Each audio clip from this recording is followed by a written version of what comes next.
We are live. I am old new dude, and he is. Richard York, Asher's Trueborn son, and Chris the Crow is waving from the wall on this Wednesday, and we do have an eyeball. Wet and low, says eccentric excrement. And hello, family, says Mother Roy. Hey, everybody. Um, Welcome to Hump Day Theory Day. Woohoo! I was talking to Richard before we started, and on the ride home yesterday, maybe because I had Chris text it to me so I wouldn't forget it. I had an additional theory to our theory that that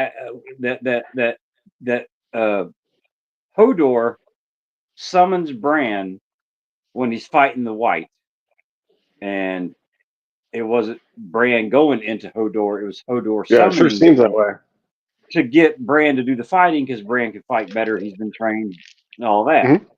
So, addition to that theory is if in the books is the same as the show, and we have the hold the door scene, Mirror's got Bran. Bran's still in the past with Bloodraven, and Hodor having to hold that door, seeing all those whites, is scared, doesn't know what to do.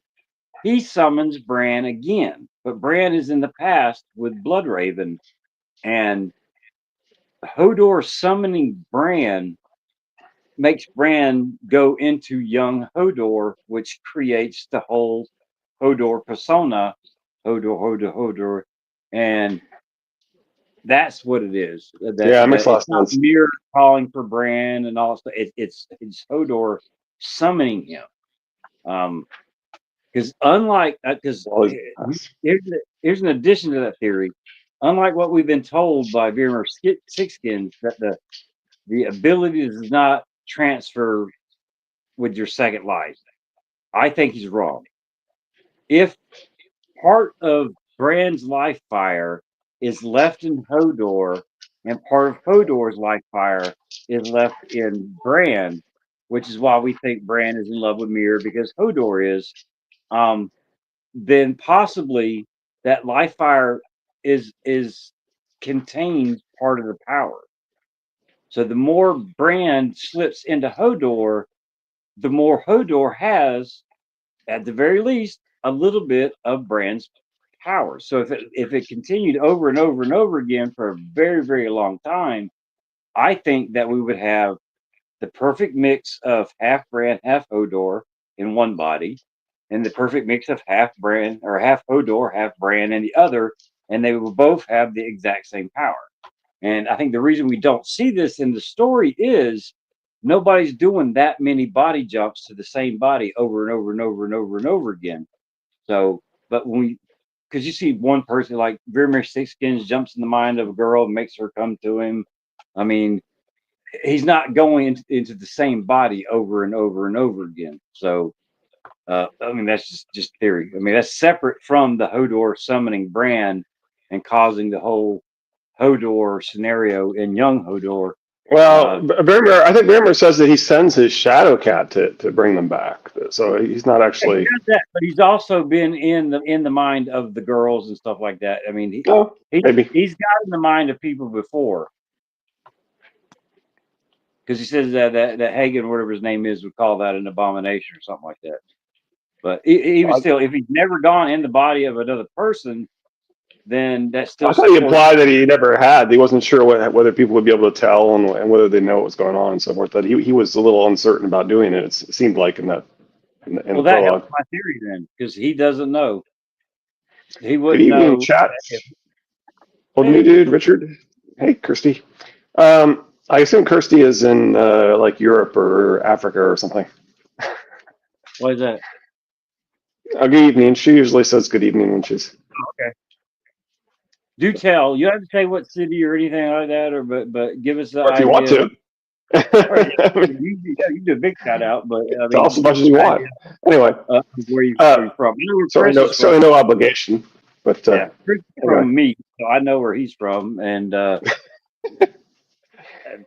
I know Mother has told us where she's from, but my memory is not the greatest. well, and I I know can where remember he. though is We know where eccentric is too. But anyway, yeah. and Thistle. But yeah, I think that Hodor summoned Bran when he's holding the door, and Bran gets stuck or gets pulled into young Hodor, which causes the whole time travel triangle with Hodor creating that persona. And then the other is a separate theory, but it could be possible. Like the video, party people. Yeah. Speaking of Thistle. Speaking of Thistle. How you So doing? um, I heard a few new interesting interpretations. One was that I know there was a recent Girls Gone Canon where they were talking about the concept that Ned, in order to smuggle a Shardane out, like assuming a Shardane is still alive, which seems, George has sort of strongly hinted at, and when asked directly questions about her, the specifically he was asked whether her body was ever recovered. He immediately responded no. Right, so the one of their theories, and this could go with whatever your Shardane theory is, I would argue, is that Ned may have used the Silent Sisters to smuggle her out, which is an interesting interpretation. Um, Well, I mean, their faces are anyway, covered and they don't have to sure, talk. sure, Yeah. right, Yeah. and of course, we have theorized a slight alteration to the original Joanna Lannister is alive interpretation, where Joanna is actually a Silent Sister in King's Landing because all of Tywin's smiles belong to her and her alone, right? Yeah. Um, and And the dream that he did I not mean, that's what have. she is. Well, and Yeah. then you've got Tyrion's dreams too, right? And he keeps going back and forth between his mother, the Silent Sisters, and King's Landing, his mother, the Silent Sisters, and King's Landing. And of course, it's meant to parallel Ned dreaming about the Tower of Joy, and that's and obviously we believe that the Kingsguard were in fact victorious in their fighting, and that Toodles argues that the language even says that they're alive. But it's certainly, and when people have interpreted it as meaning that they were dead, George has been like, don't take that dream so literally. No, So he's and kind he of points out that it's implied a that, fever dream. I mean, yeah, and he's my theory on people the have made. fever dream, and I've said it before, if you say a lie enough times, over and over and over again, you tend to believe Ooh. it. What's it say? In Norse myth, Hodor is the blind god of winter, darkness, and cold, twin brother of the radiant god Boulder, primarily known for accidentally killing Boulder, tricked by Loki. Okay. He uses mistletoe, correct? I like that. However, my grandson is proving to be a little nerd. At preschool, he's been told that discussing zombies is inappropriate. Speaking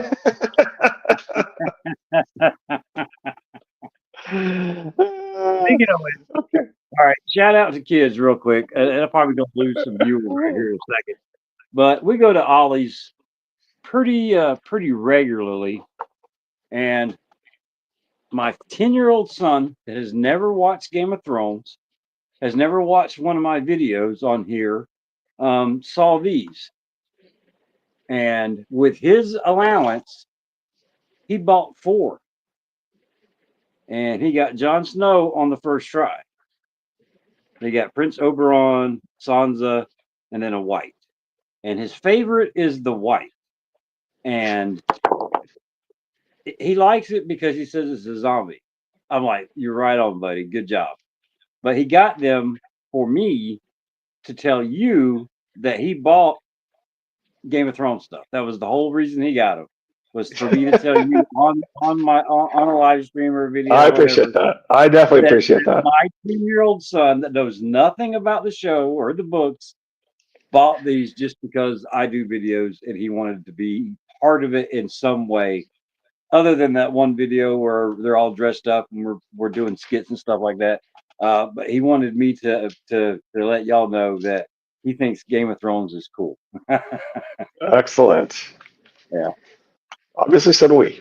And eccentric excrement says LOL cute. Yeah, Um, yeah. He's a handful.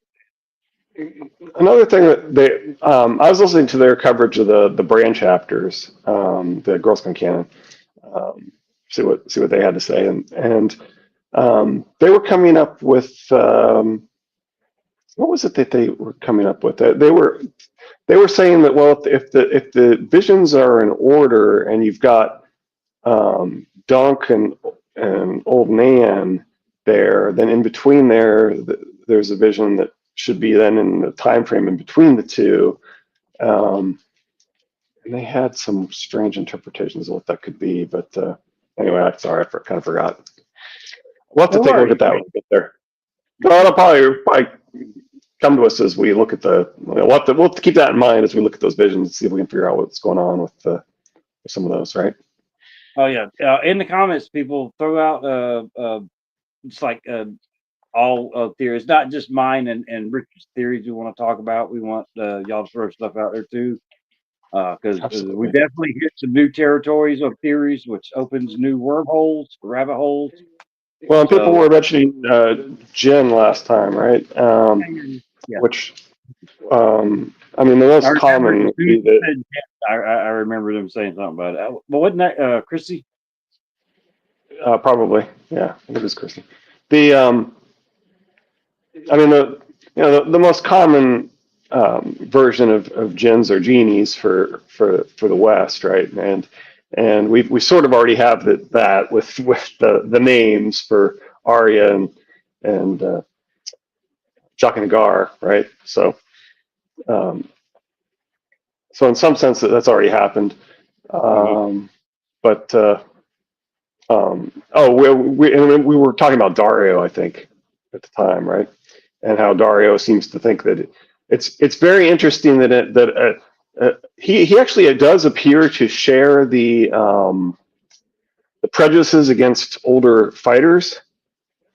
Mm-hmm. His cold hands, one of the Raven's teeth. Well, we like the theory that he's Mr. Wireless that wrote the book on Hardhome, but that's certainly another leading theory on him is that he's one of the Raven's teeth that went with Blood Raven to the Yeah, wall. I've heard three theories on cold hands that might be plausible. I do like the Maester theory a lot.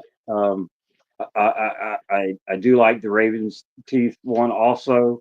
But I also heard, and I know it's pissing people off that. Um, but do we don't get a height on cold hands? Do we? Because I've heard that he might be dunked. That's Hmm. my least favorite of the three. But those are the three that I've heard for cold hand. Well, that and then No, I don't think that yeah. they mention him being extremely tall or anything. No. Yeah. Well, I mean, I want to think that the person, I don't know who came up with it. It's not me, but I heard it. His strength was what possibly turned him in that direction. But whites tend to be stronger in death than what Hmm. they were in life. You take a bone skinny corpse that is Gardendarian, and he's going toe to toe with the Hound, which is one of the stronger people in the story. Sure. So I mean, the undead or barely alive or however you want to categorize these people, their strength is up there. So that's the only reason I think they might be dunked. Either that or the realm might need his foot. We haven't got that in the Duncan Tell story so far, which it might have been somewhere Well, on him. there's definitely the argument that he's actually the last hero, or some remnant from that time, right? Yeah. How long ago did he write the book on Hardhome? I didn't know this theory well, so naturally eyeballs. Okay, a good question. All right. Let's pull up it's pretty It easy might, to pull this up. Actually, it's pretty yeah, easy to pull this up, right? You just go World of Ice and Fire, and you type in Hardhome Maester, and it pops right up. maybe like 100 years ago or something, or even longer. If I could actually spell correctly, how do you spell Hardhome Maester? Hardhome. Uh, huh. How did I not get that? Hardhome. Oh, you know what? I sometimes when you're sometimes when you've been searching by point of view, it doesn't work right. You have to like go back in Hey, was and then Hardhome before check the all the fall? books and then uncheck them. And yeah, okay, okay. Hardhome was before the Okay. Doom of Valyria, wasn't it? There we go. All right. A most fascinating account of Hardhome can be found in Maester Wylis's Hardhome, an account of 3 years spent beyond the wall among savages, raiders, and wood witches. Wylis journeyed to Hardhome as a potentially trader and established himself there as a healer and counselor so that he might write of their customs. He was given the protection of Gorm the Wolf, a chieftain who shared control of Hardhome with 3 other chiefs. When Gorm was murdered in a drunken brawl, however, Wylis found himself in mortal danger and made his way back to Old Town. There he set down his account, only to vanish the year after the illuminations were done. It was said in the Citadel that he was last seen at the docks looking for a ship that would take him to Eastwatch by the Sea. So there's a maester that was last seen heading to Hardhome, basically, or at least heading to How long Eastwatch. ago? Yeah, how long ago was Hardhome? Um, yeah. Right before that, Hardhome was once the only settlement approaching the town. The lands beyond the wall. Coming to Deepwater Harbor, 600 years ago, it was burned as people destroyed. Yeah, so it's more than 600 years ago. Okay. There are those that think that that was the precursor to the Doom of Valyria, that it was a tryout. Others with the tunnels that are in the side of the hills and stuff like that think it's a fireworm type scenario. The theories on Hardhome are ridiculous. So When I first posted R plus L has 3 heads on Reddit, do we think Asha and Rickon will have a child in Ocean and Rickon will have a child in Lens? No. I don't think Rickon is okay, old look, enough to I'm gonna say father this children clearly. at this point. They went to an island, but it wasn't that island. Okay, if you catch my drift. The one in the news recently, sure. Yeah. Um, yeah, I think Rickon might be a bit young for that. Uh, despite Ned pushing him to be, despite Ned when Ned is told when Ned is told that he's only 3, and I was like he won't be 3 forever. He needs to grow up. When a man is afraid is the only time he can be brave. Doesn't he say something along the lines of winter is coming? He's got to grow up. He's 3. He's ready to be a man now. Basically. He won't be too brave. Oh my goodness. That is probably one of the strangest theories I've ever heard. It probably won't be the last, but sure. So yeah, I appreciate that. That's let me get, let's see. Let's see if I can pull up the quote here. It has been 3 years since Rickon. She's not too old. I can't find it. Strange. All right. I don't know why I didn't find it. It said did he Rickon say that 3. about Rickon, or did he say that about Bran? He doesn't say Bran won't be 3 forever. No.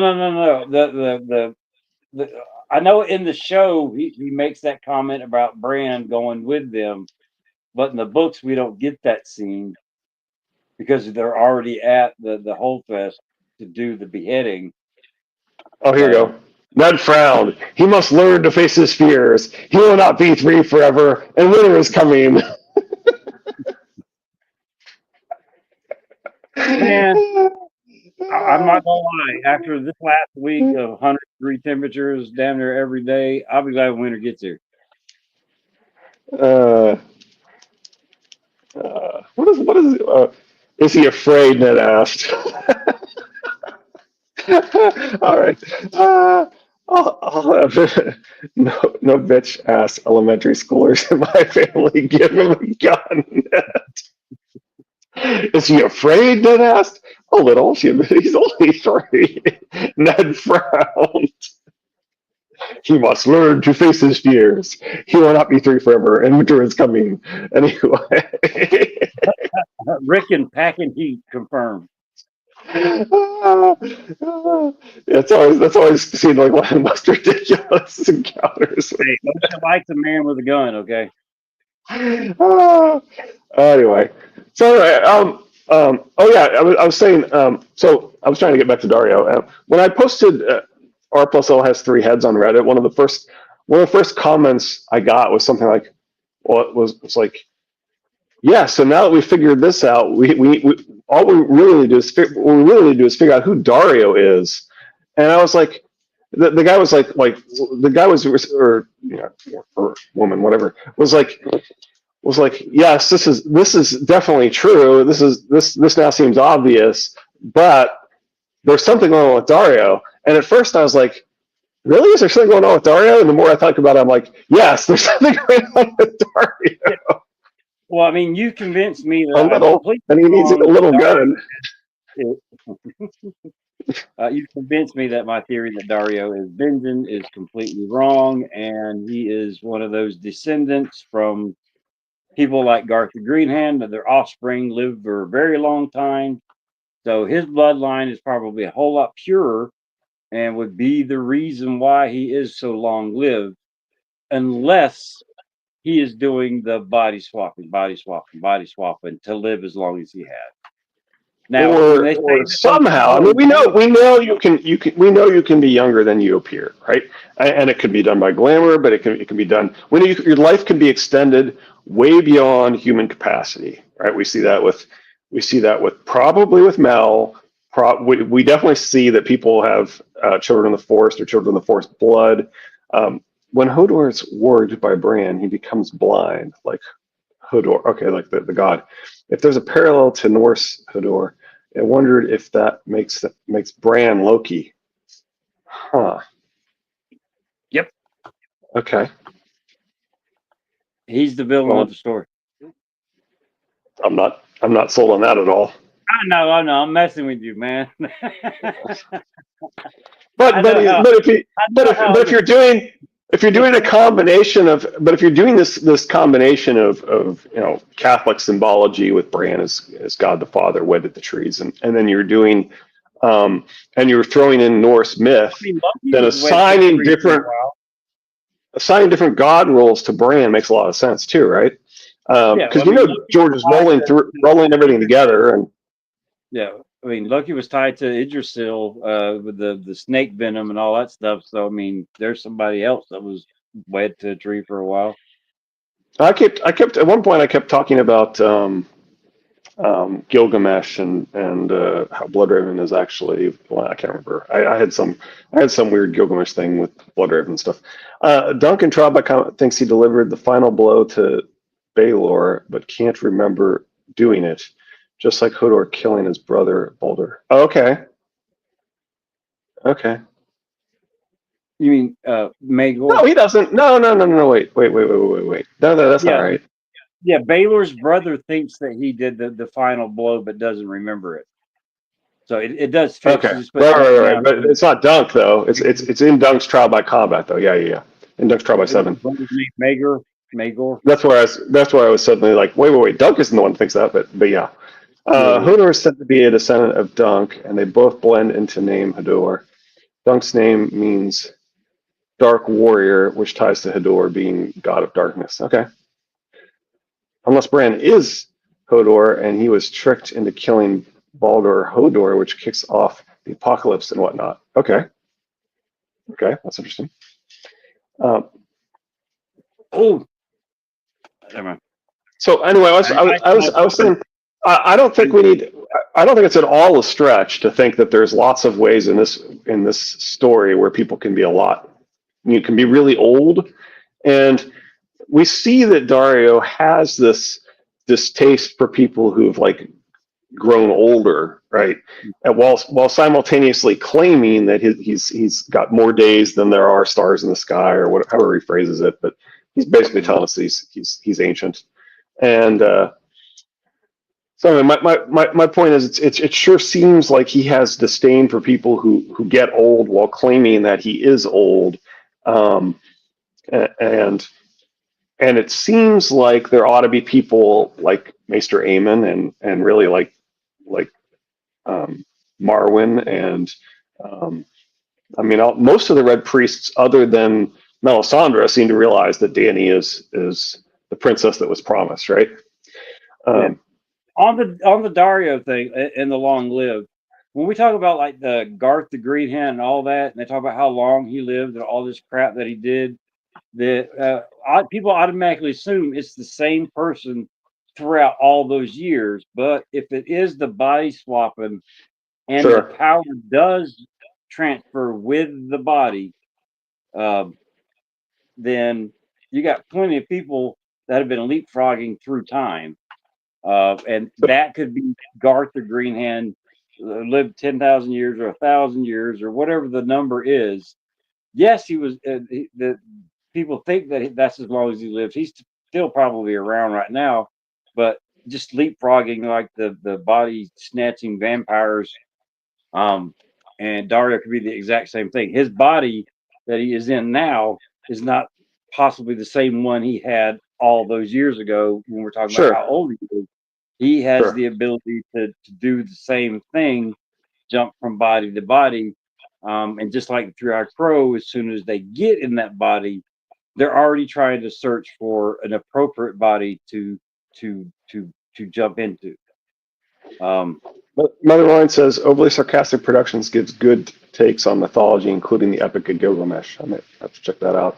Kirsty mhm, thought that both of them think that they were. John thinks he's responsible because it's his trial that resulted in the death of exactly. Baelor. So when he's talking about how they, if he hadn't complained and asked for a trial, they would have cut off his foot. And he said, "How can my foot be more valuable than a prince's life?" That's and of Yeah, course that's where we get the that makes theory. people think that his foot saves Rhaegar, that was what people think, Right. right?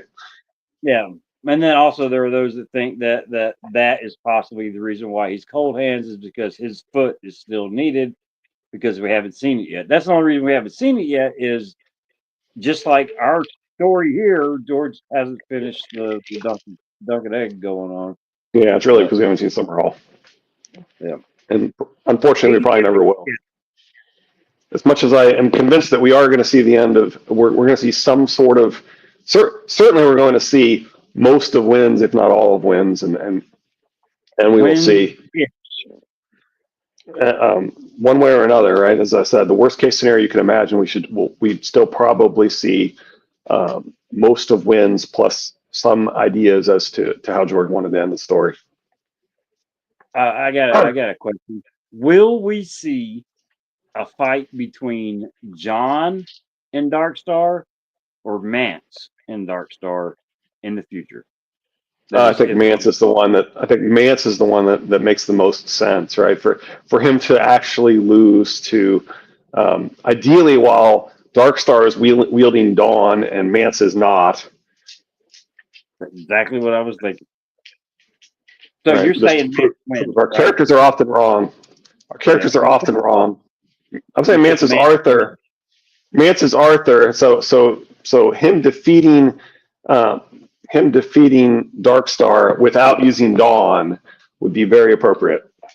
Yes, I like that. I like that a lot. There's nothing to support it. It's just a really good question and idea. I counteract this with the assertion that we will see all of the story manifest the Song of Ice and Fire. Well, that's why I said even the worst scenario I can imagine, I would still expect to see quite a bit of it. But All right, everybody take all. let's not focus on the worst scenario. Let's focus on the best Yeah. scenario, is what Lady Thistle Well, is saying, here's the and certainly that take all the books sounds that you great. have for a Song of Ice and Fire, put them all underneath your pillow, to where every night you can wish and support and cause the production and of the story. So good night, good luck sleeping. Because I have Sounds good. besides I have graphic novels, all the regular paperbacks. I have 2 hardbacks and 8 other books that involve a Song of Ice and Fire. So I would be sitting up going to sleep if I put all that underneath my pillow.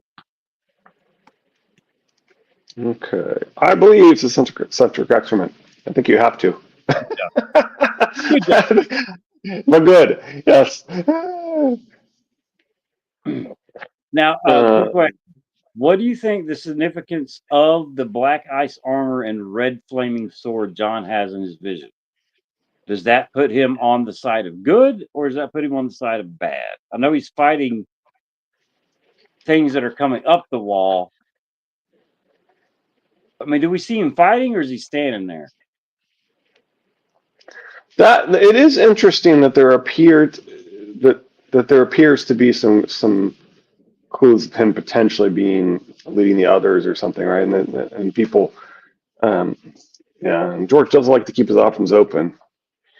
Interesting to think about Loki as Bran says in text how no one can know in reference to warging Hodor, possibly foreshadowing Hodor committing shocking atrocities who are actually Bran like Loki.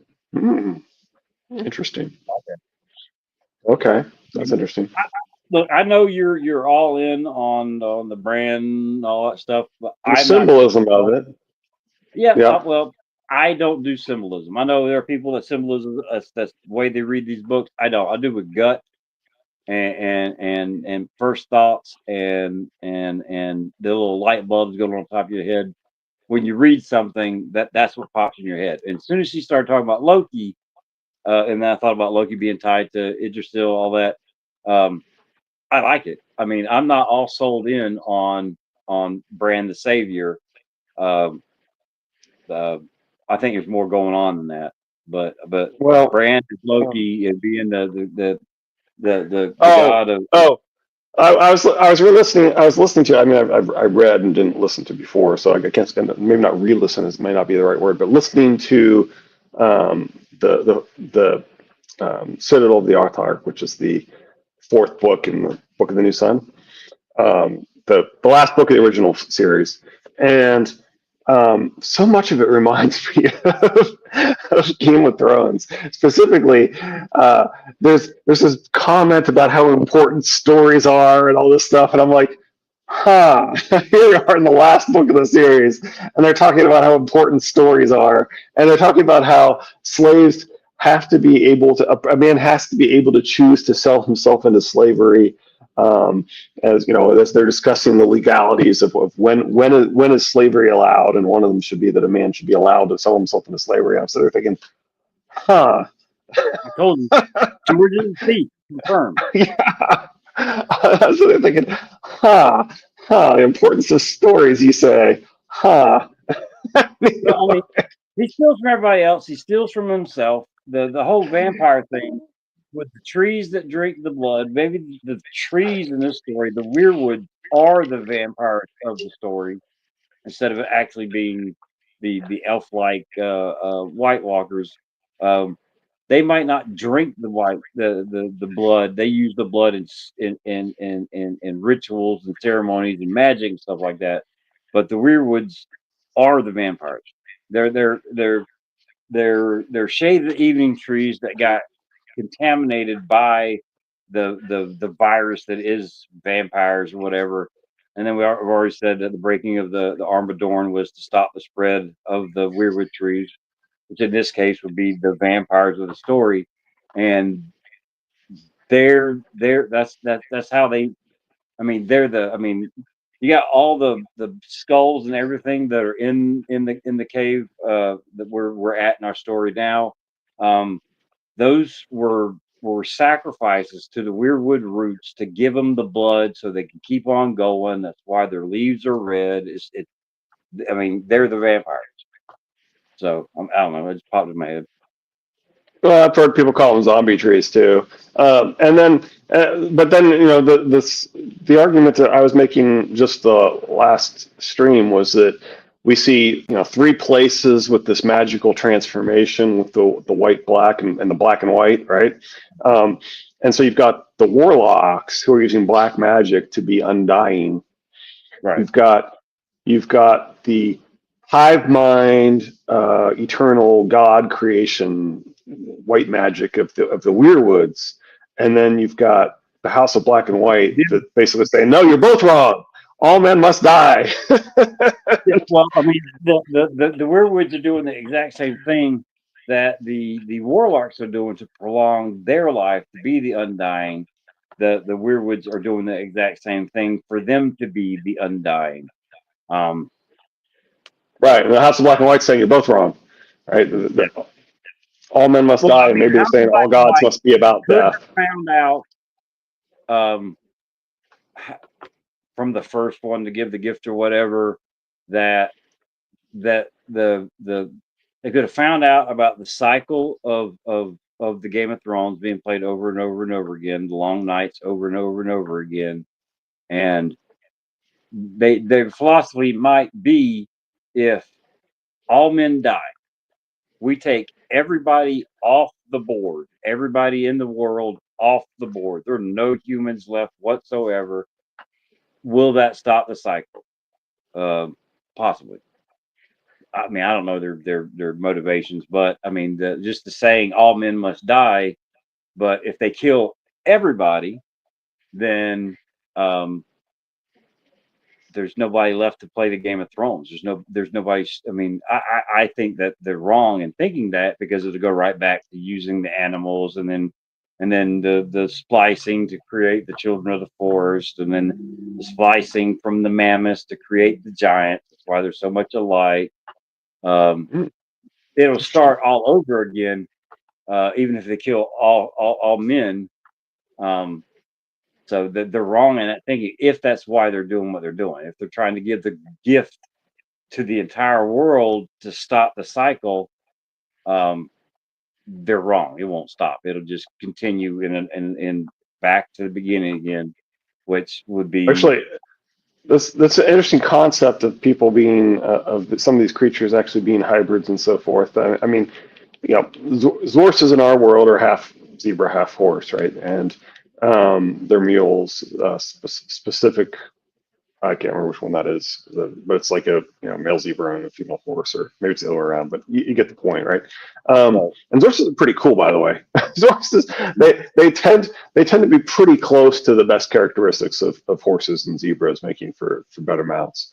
Um, right. but I mean, it's the concept of the mule too, right? Is that they tend to have some of the benefits of um, being a donkey and some of the benefits of being a horse, and giving you some of the best characteristics of both. Um, Right. Well, I mean, that's why I but mean, that's interesting. But your argument is that a bunch of these fantasy creatures might be some sort of experimental hybrid crosses or something like that, right? So, right. I mean, you so give let's riff somebody, on that a little bit. yeah, with you give somebody, especially one that has some type of powers, thousands of years. I mean, just look at what's been done with dog breeding, okay? Which dog breeding has been mentioned in the story for John Aaron was talking to dog breeders and all that stuff. But if you Right. give somebody with power enough time through selective breeding or tampering, what could they come up with? So my theory is the long night's been it's a cycle, whatever it's every 10,000 years, every 8,000 years, every 2,000 years. I don't know. Look how much we've advanced in 2,000 years. So it could easily have been just a 2,000-year cycle. But if you do that enough times with what's available, and both people have the ability to do that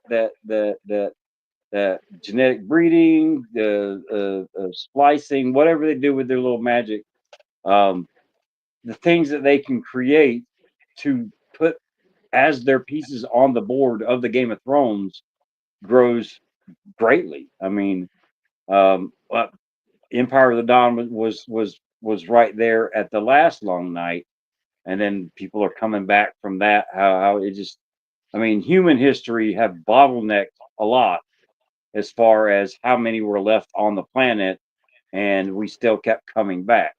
Well, the same thing could be happening here. Bottlenecks from the long night, and then we keep coming back. That's why technology isn't where it's supposed to be, considering how long they've been there. So, but I'm saying the first long nights and the ones up after that were done with. It could have been done with whatever was there first. Vegetation. If it was vegetation, that might be why we have shade of the evening and weirwood trees because they were the opposite of what one side used and what the other side used. And you got animals.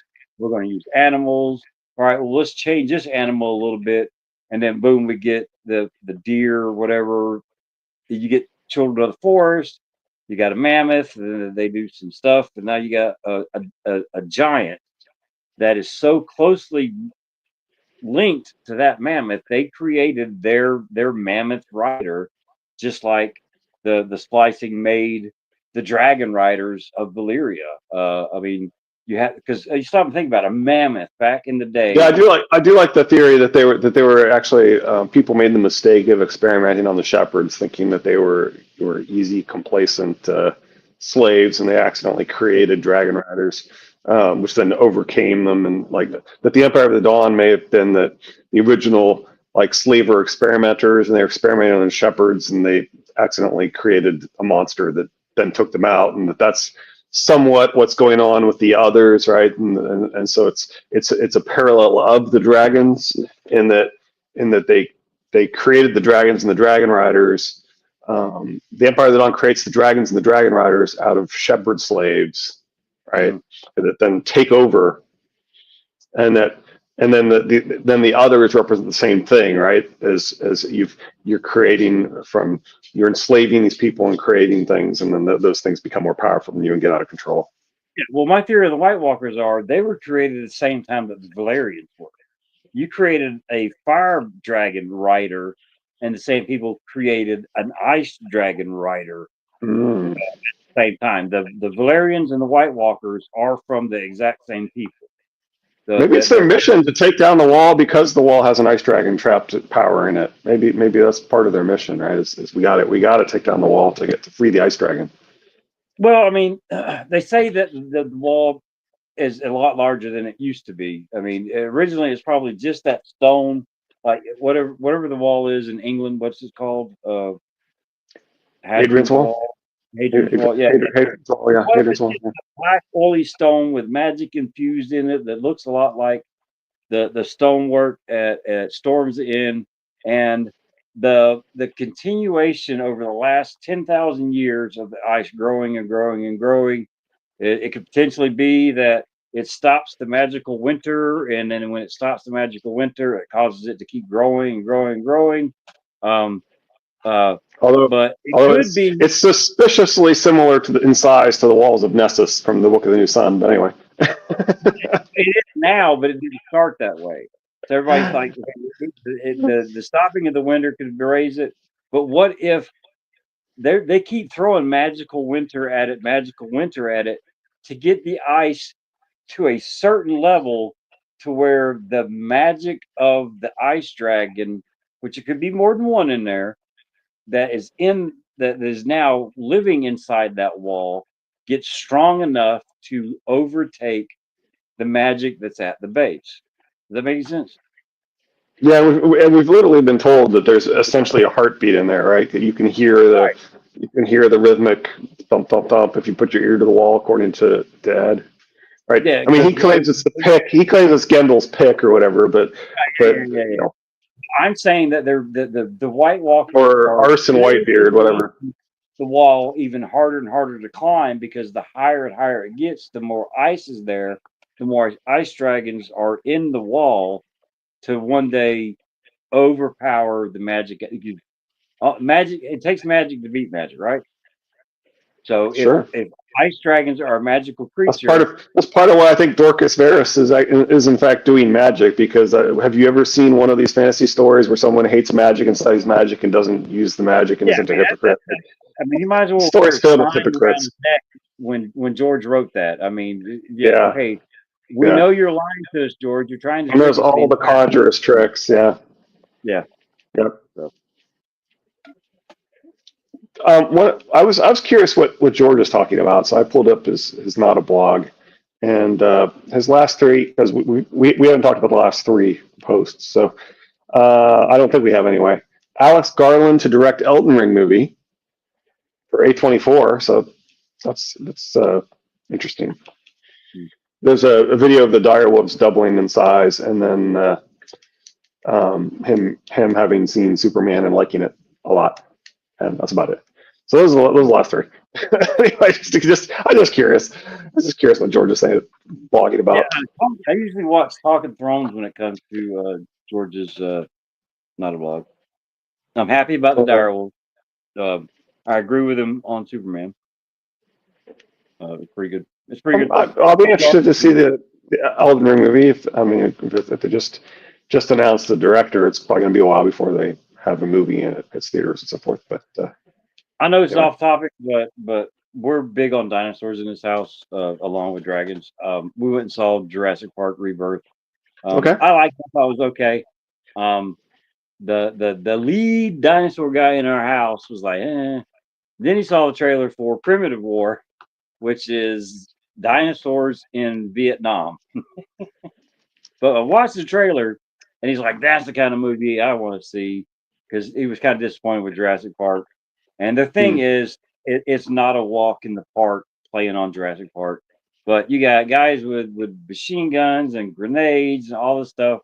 And I'm like, that's how you want to go into the jungle with dinosaurs, is with some the Army Rangers, Green Berets, whatever they are in the trailer, with some artillery with you. You want some heavy stuff to take on these things, and he's going to pay for the movie when it comes out. He's going to take us, which he paid for Jurassic World Rebirth because it was his dinosaur thing. Um, I think I paid for the Superman movie for us all to go. But we kind of rotate that stuff. So I will let y'all know when Primitive War comes out. My honest opinion of it. So hopefully it's good. But I know it All was off right. topic. It popped in my head. Sorry. No, it's a Jeremy Piven movie apparently. Yeah, yeah. Anyway, all right. The girl in it I recognize, but I don't know her name. And the lead uh, military guy Trisha, uh, looks familiar. I know I've Trisha seen him in something. Helfer. Trisha Helfer. Oh, she's Was it Fringe? number 6 in the science fiction series Battlestar Galactica. Oh, okay, yeah. I know you're talking about now. Back Trisha in the Helfer. day, he Okay. was like the hottest thing on TV. People were just amazed at Battlestar and her in the red dress. Is that the one?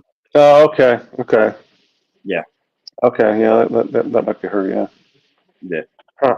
Okay.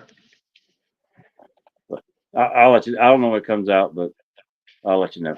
And then Now Predator you say that, Badlands. I'm like, oh, okay, okay. I wasn't really recognizing her, but now you say that, I'm like, oh, okay.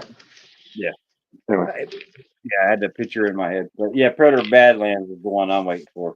So, but I know that's off topic. I know, but yeah, it's been a while yeah. since I saw Battlestar. So All anyway, right, now do um, we say whether we thought that no, you won't walk, but you'll fly? Do we think that's time travel? I don't think Brendan thinks it's time travel. Doesn't mean that George doesn't think it also represents time travel, but I don't think Brendan Well, does. I mean, the reasons why is he's already walked in Hodor. So telling me he won't walk unless Brendan doesn't know that Bran has been jumping in Hodor, and Wait, he knows he's been in summer and he walks in summer. yeah, this is true. So I mean, what? Why So, won't he well, tell me? that's a good point, though. That's a good point, though. If you say you will never walk again, of course, you're automatically flipping it to the fact that you're going to be that your spirit is the one that's going to be flying. Um, so you're saying you're not literally going to walk, but hey, you're going to be able to fly. And your point is, well, but he'll also be able to walk. Walk, run, fight, Fair all that enough. stuff. Fair enough. But Like, yeah, I do that's think the reason a it's lot of just people are convinced that the fly part is the time travel thing. Now, I'm not I talking think about. it's really I'm just not. supposed to be, but hey, you are going to be able to do more with others is what it's supposed to be interpreted as. Now, does George also think it means your spirit will now be able to go beyond your body and thus be able to do more, and therefore that counts as flying? Probably. Like he probably Now, does does have he that use the word interpretation. fly at the end of that to try to tie it to the falling dream that he has with Three-Eyed Crow? To try to give some. some evidence that Bloodraven is the three-eyed crow, even though I don't think Well, he is. didn't he already do that? I mean, he already said I was in your falling dreams. Didn't he say that? Uh, I can't remember. No, I that's watched Matthew. you as you fell. Yeah, right. Okay, so yeah, Does that mean that he watched him when he fell from crow. the tower, or does that mean he watched him when he fell in his dream?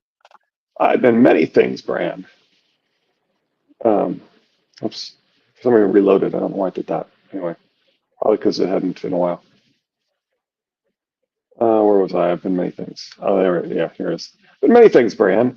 Now I am as you see me, and now you understand why I could not come to you except in dreams. I have watched you for a long time, watched you with 1,000 eyes in one. I saw your birth and that of your Lord Father before you. I saw your first step, heard your first word, was part of your first dream. I was watching when you fell, and now you are come to me at you're right. Last, Bran Stark, but the hour is late. I'm here, Bran said, only I'm broken. Will you fix me? My legs, I mean. No, that's beyond my powers. Anyway, you will never Yeah. So walk does that again, mean Bran. he watched him fall from the tower, or does that mean he watched him fall in the coma or whatever he's in? Yeah, you're right. In fact, it sounds more like if he's your first word, first dream, watching when you fell, that he's referring to that he was able to. Well, it sounds like he was able to see inside his mind as he dreamed the first time when he was just a baby. Right. So I mean, he gives a physical thing that Bran did, being born, saying his first word. Then he gives a dream reference, and are we to continue the dream reference to the fall, or are we going back to a physical act that happened in Bran's Yeah, life? because it could be interpreted as I was part of your first magic dream and watching when you fell. Like that could be interpreted that way, and I'm sure George wants people to interpret it that way, but George is sneaky. Yeah, the, every word in this book is to fool you. So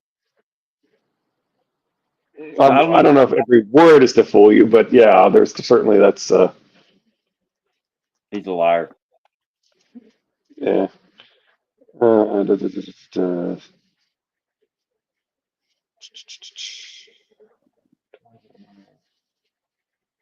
Now, do we think that the Night's King or whoever's leading the White Walkers, if the barrier for the cave, um, when all crap falls apart and Hodor has to hold the door, um, is that when Bloodraven dies? Because Bloodraven can't run; he can't go anywhere. Yeah, probably. Um, Yeah, I mean, does you certainly get this concept of the burning of libraries from right from the very beginning, right? So the fact that you've got this, and you're associating the trees with Asherah, so the burning of the Asherim seems like combined with the concept of burning of the Library of Alexandria and so forth. He's definitely doing this death of knowledge, death of gods kind of thing, right?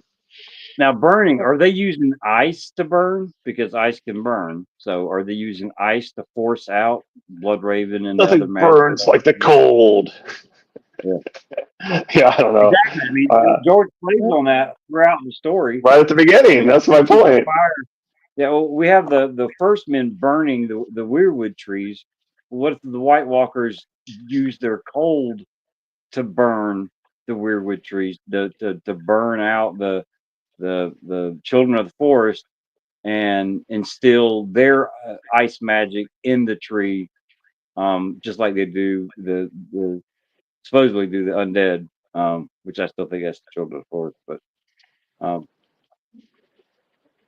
that's There was possible. a there's a collection of it's not Reddit and it's not Westeros.org. There's another good forum out there that I'd forgotten to mention that I wanted to mention.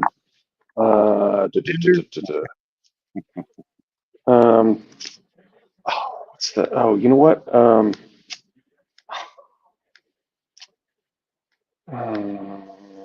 oh, you know what? I might have a link to it in. Episode 4. Siege of the Dragons, episode 4. Like, they need to make an app strictly for Song of Ice and Fire fans called a game of dates, and it's a dating app only for Song of Ice and Fire fans. Not that I'm good. I'm married, got 3 kids, so. TheLastHearth.freeforums.net. All right, let me try to write that with See being if that's able still, to that's still read there. my Yeah. handwriting. Did you say it was? Yeah. So just as I just think it's worth mentioning this. This is TheLastHearth.freeforums.net. Last. Let me send you a link to the Danny post there by Mark.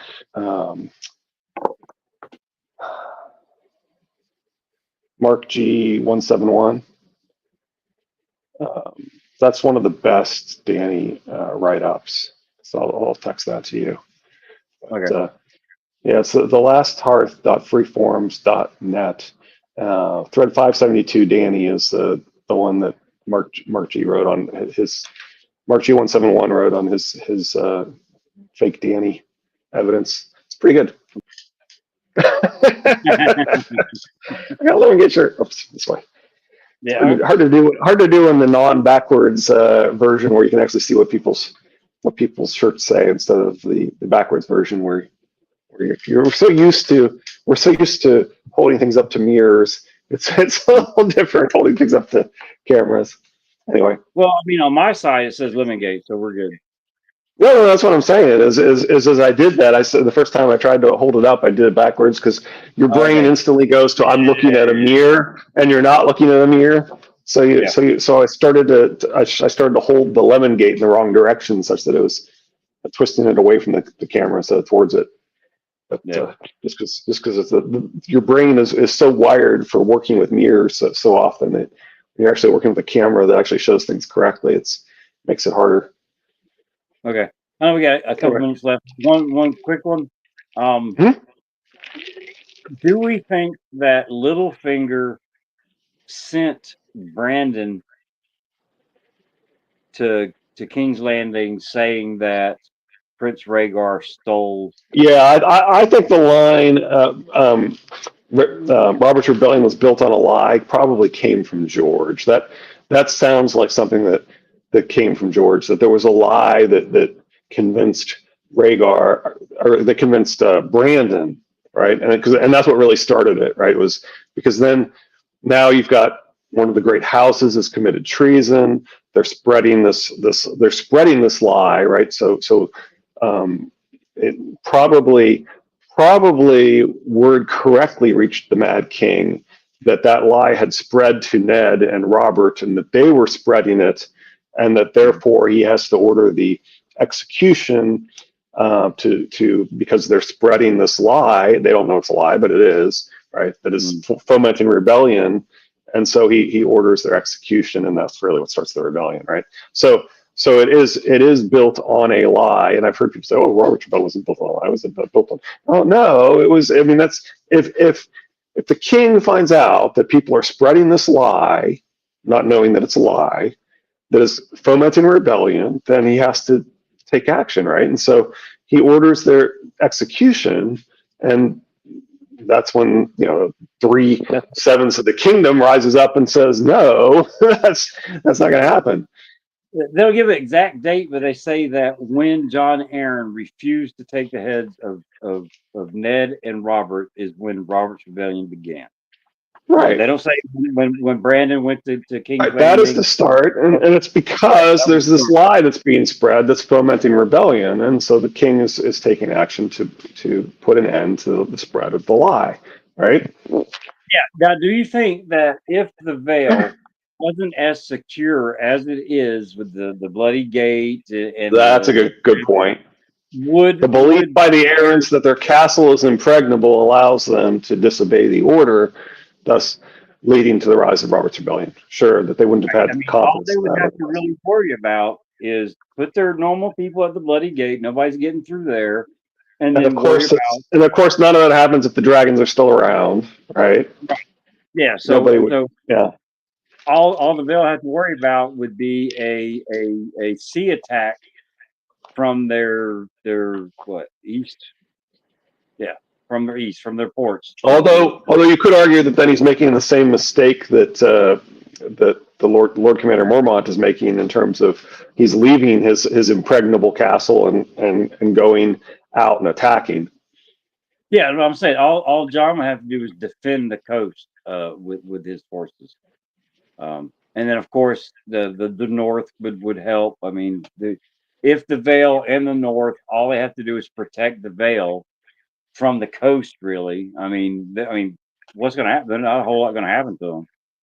So, Yeah, the and North's we got relatively Stormland. secure. I mean, Yeah, you automatically navies could take have out what could take on White Harbor, I suppose. So maybe White Harbor is at risk of being attacked from a naval assault. right. But in John Aaron's immediate, I'm not going to do it. That's probably his thinking. We're good. All I got to do is defend the coast, and we have 3 kingdoms: the Stormlands, the Yeah, Vale, and the North. The right. Riverlands is a bonus. So yeah, I think that's probably played a lot into it. That and his love for those Yeah, two. yeah. All right, we're at an hour. All right, sounds good. I'll get. I usually if I try and post a link on YouTube, it'll just flag it as spam because it's your channel, right? But you might be able to post it. I'll try my best.